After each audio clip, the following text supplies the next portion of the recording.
va? Varios temas en el día de hoy. Habemos vacunas y esta vez tangibles. Llegó la primera cantidad de dosis.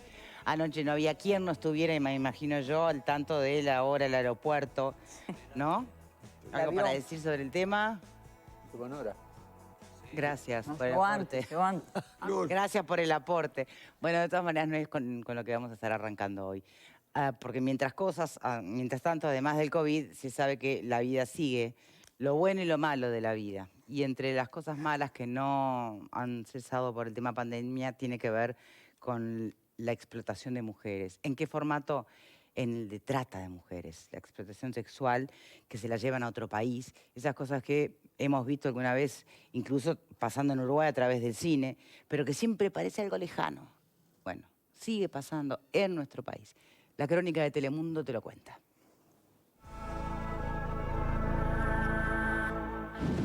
La investigación en torno a la Operación Quijote continúa adelante tanto en Uruguay como en España. Aquí 3 personas fueron imputadas por delitos de trata de personas. En España, en tanto, el proceso es más largo y requerirá más indagatorias. Igualmente, ya hay 2 personas procesadas. En Alcalá de Henares, una ciudad a unos 30 kilómetros de Madrid, y en la provincia de Guadalajara habían sido detenidas 5 personas, entre ellos 4 de nacionalidad uruguaya, 3 de ellas mujeres.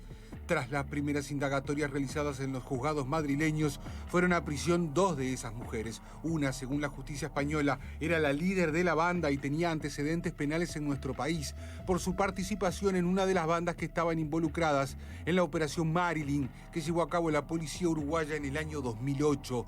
La justicia española envió a prisión a estas 2 mujeres por delitos de trata de seres humanos, lucro sobre la prostitución, favorecimiento de la inmigración irregular y pertenencia a una organización criminal. La justicia española continúa trabajando este caso, así como lo hacen la policía, tanto en España como en Uruguay. No se descarta en ese sentido más implicados y más víctimas.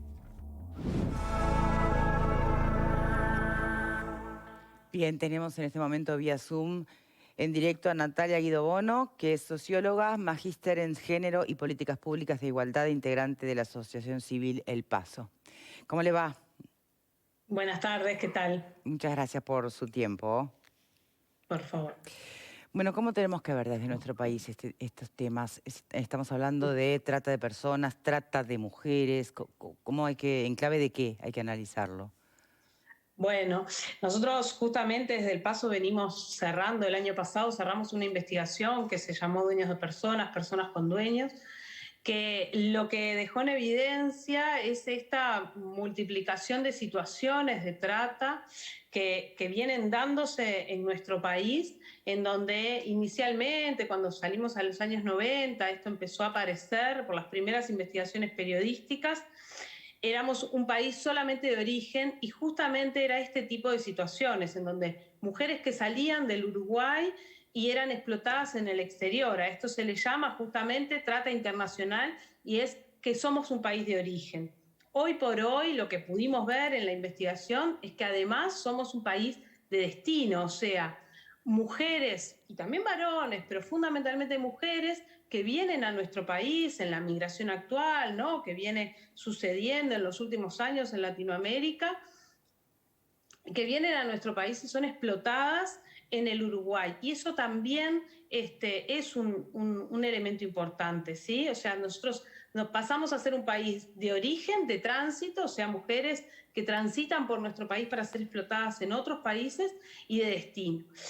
Y también, y no quiero dejarlo pasar, que somos un país de trata interna, o sea, dentro de nuestro país hay mujeres adultas y mujeres adolescentes que también son explotadas, ¿sí? Y con múltiples finalidades. Una de las finalidades es la explotación sexual y es la mayoría, ¿sí? La gran mayoría de las situaciones son, como las relata este tape, este caso que ahora sucedió, que se pudo develar de esta situación de explotación en España. Bien, cuando habla de se pudo develar, ¿cuáles son los mayores obstáculos que enfrenta este tipo de investigaciones? O mejor dicho, las alertas, ¿qué tan visibles son los signos, ¿no? Las alarmas? ¿Cuándo Bueno, se despiertan? claro, ahí es esa complejidad de lo delictivo y lo delictivo complejo, ¿no? Esto mismo, la complejidad que tiene este tipo de delitos. Y nosotros identificamos como un lugar, un espacio fronterizo, ¿no?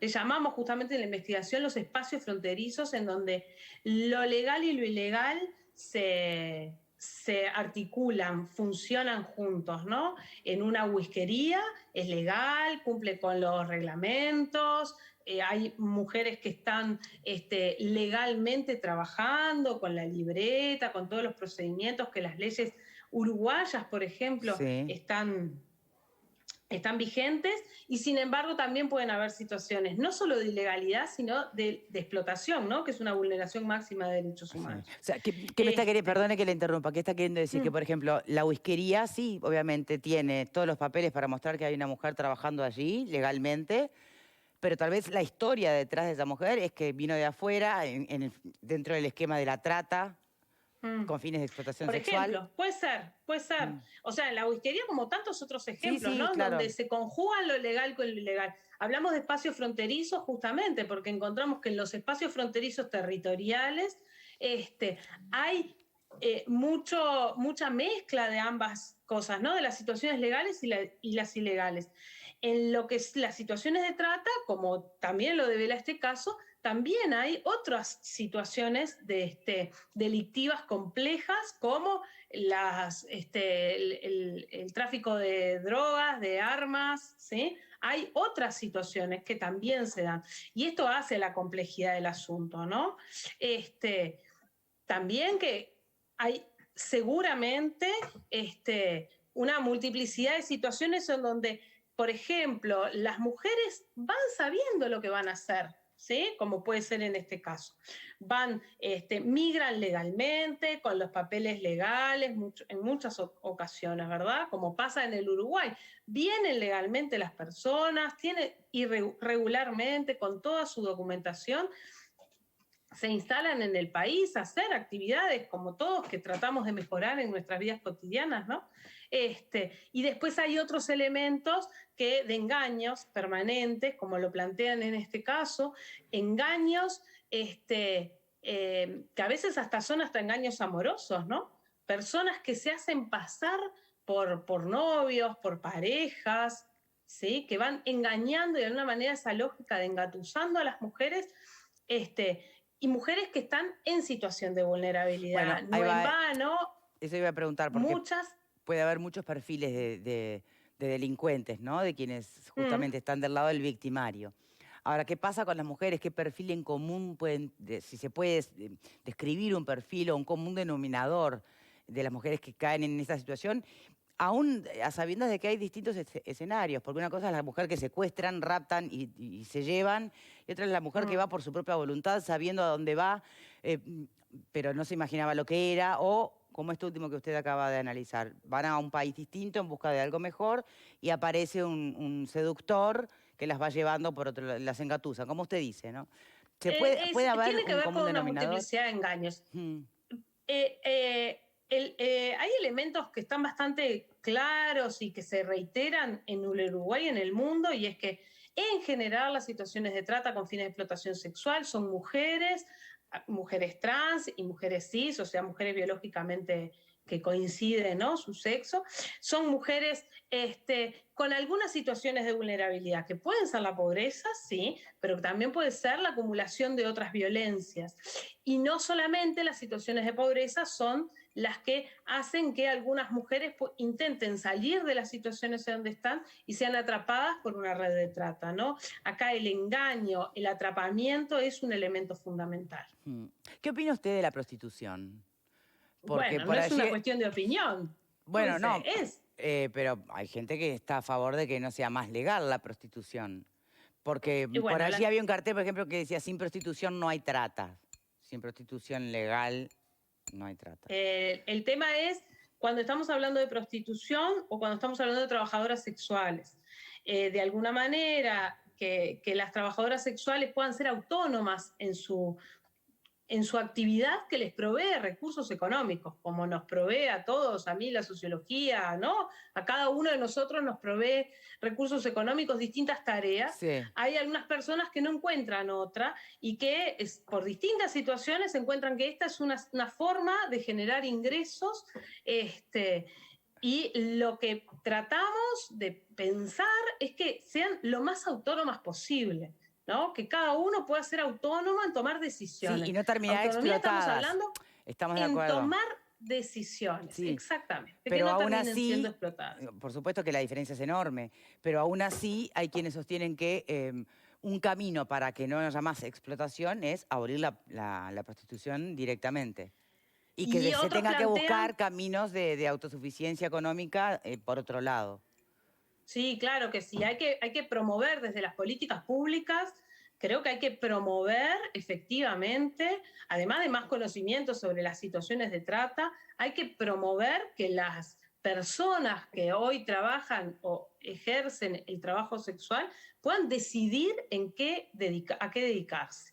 Y tener mejores políticas públicas en educación, en microemprendimientos, en emprendimientos productivos, en mejorar los niveles educativos y de inserción laboral de las personas, son políticas que podrían permitir que las menos personas elijan el trabajo sexual.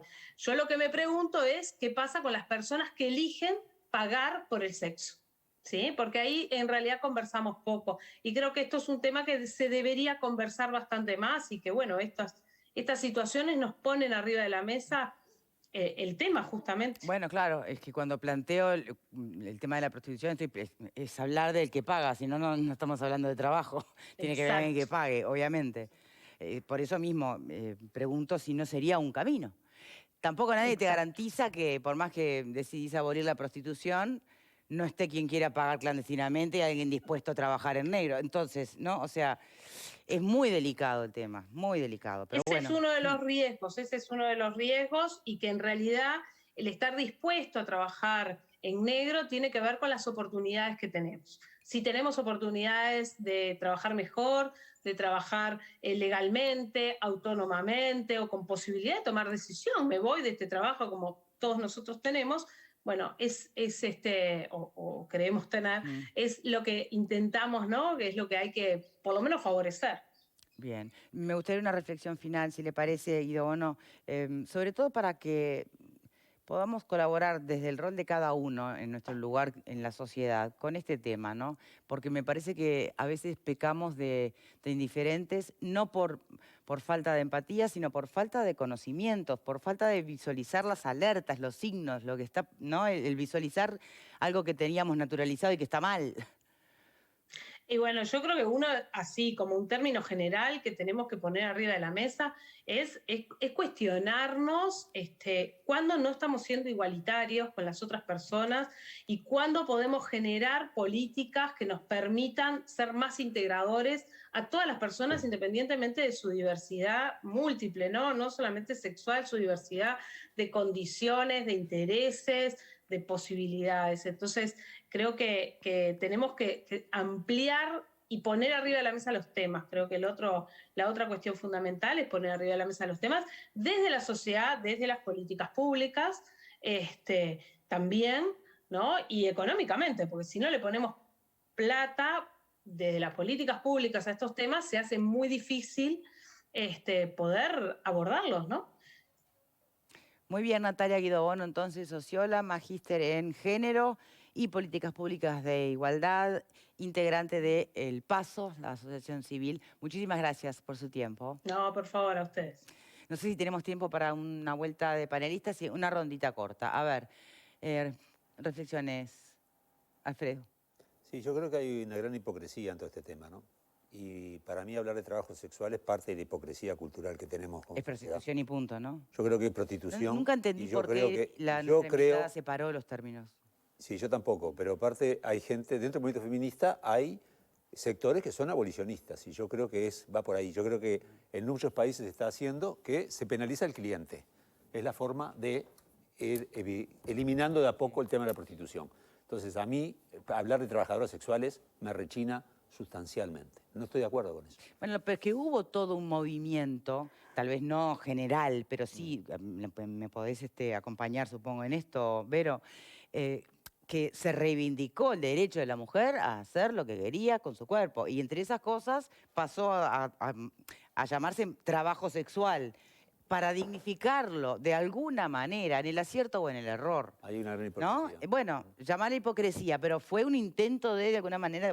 Y hoy estamos de vuelta en el punto de decir, bueno, más, menos digno, llámalo como quieras, pero tienen desafíos enormes. Y seguramente un camino sea ir por el lado del cliente. ¿Y cómo haces eso? Bueno, entonces no puede ser legal la prostitución. ¿Penalizás al cliente? Sí, pero Sí, para eso la prostitución no puede ser legal tampoco. Creo que los dos están en lo cierto cuando hablan de que este es un debate que no está laudado dentro del movimiento feminista y dentro de la sociedad toda. Exacto. Porque bueno, tenemos la libertad de hacer con nuestro cuerpo lo que queremos, pero vender el cuerpo es realmente lo que queremos. ¿Se lo decís también a las prostitutas VIP, por ejemplo? Pero me todas. parece que entiendo la división que hace la socióloga, ¿no?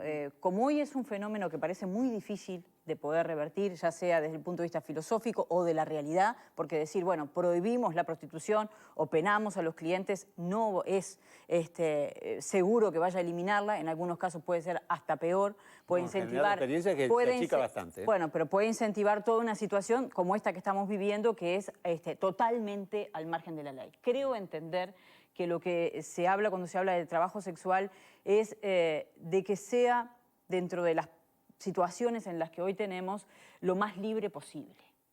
Entonces, no se va a erradicar, es un debate que mañana no lo vamos a laudar. ¿Apareció una diferencia importante entre ejercer la prostitución o ser trabajadora sexual? Bueno, porque creo que cuando se habla de trabajo sexual se habla de una autogestión, ¿no? Y Se habla puede de ser una prostituta freelance. Pero, bueno, yo creo que ahí el concepto que por lo Digo, menos... para no hacernos trampas con palabras, ya lo hicimos antes, basta, seamos realistas, hablemos de lo que hay que Está hablar. bien, Victoria, pero me parece que no es lo mismo una persona que ya sea por las circunstancias, por lo que le tocó vivir y demás, trabaja sexualmente dentro de su libertad que una persona que trabaja en un ámbito donde es dominada por otra Pero entonces, pero entonces eso es explotación, es No diferente. siempre. Es diferente, Sí, claro. cómo siempre. no, si a vos te domina alguien Bueno. y te condicionan, te sacan Está lo que bien, ganás, pero- te explota, es explotación. No siempre, porque punto. vos para trabajar, por ejemplo, en determinados ámbitos tenés que pagar determinados cánones. Eso no está visto como una explotación desde el punto de vista legal, pero yo creo que en los hechos lo es.